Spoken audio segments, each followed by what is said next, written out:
Two disciples were walking away from Jerusalem, their faces downcast.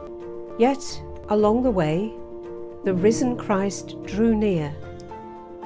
This story is the lens through which we can understand the journey of the Faith and Order movement. In 2022, the World Council of Churches, often called the WCC, made a significant decision.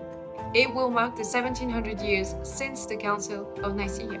The story of Faith and Order begins with an inspired vision on the far side of the world. Out to churches across Europe and the Middle East, from the Great Reformation traditions to the ancient Orthodox communities. 137 participants from 40 different countries attended. This film will retrace the journey of faith and order through these 5 world conferences. These questions couldn't be ignored. In the late summer of 1927, a remarkable event unfolded on the shores of Lake Geneva.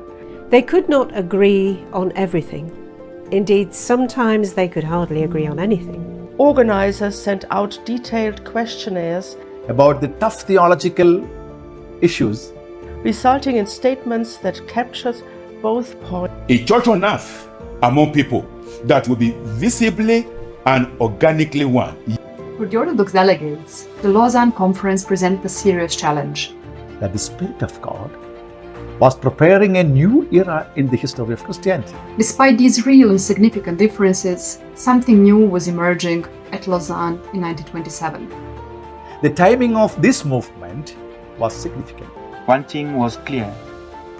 The search for a common understanding of the Church remained deeply challenging, but the world was changing fast. Real unity requires both patience and courage.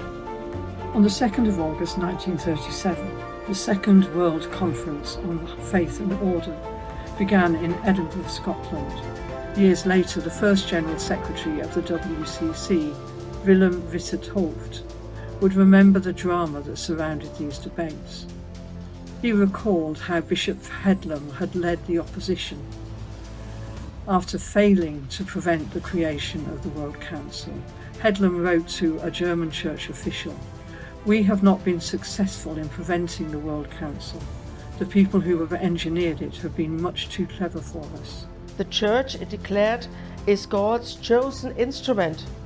But then the world descended into war. The pilgrimage nearly came to a halt.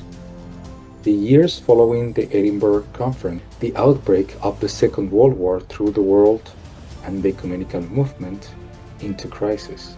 Out of devastation came new hope. The participants declared, "We can never be the same again."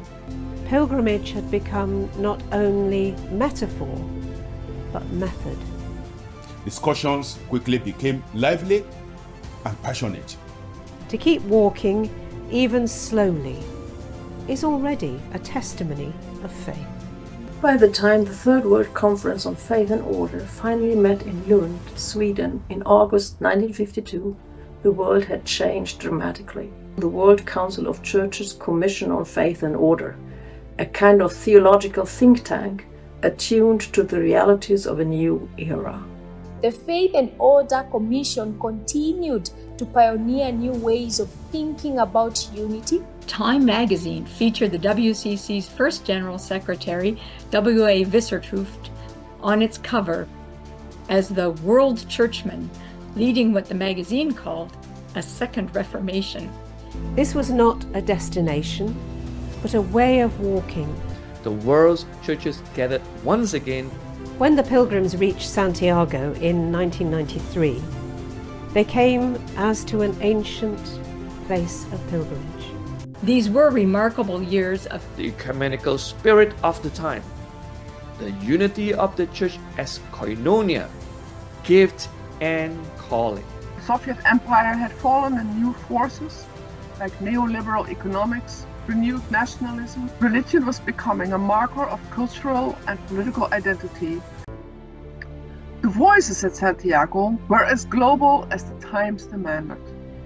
Alongside the traditional faith and order speakers was Archbishop Desmond Tutu of South Africa. He electrified the gathering with the travellers gather again, preparing for the 6th World Conference in 2025. The center of gravity for Christianity has shifted strongly in the global south. How can the ecumenical movement speak meaningfully in a world where Christianity is more diverse than ever before?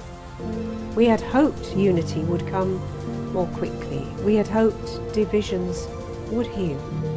So the story of Faith and Order is not only history, it is hope.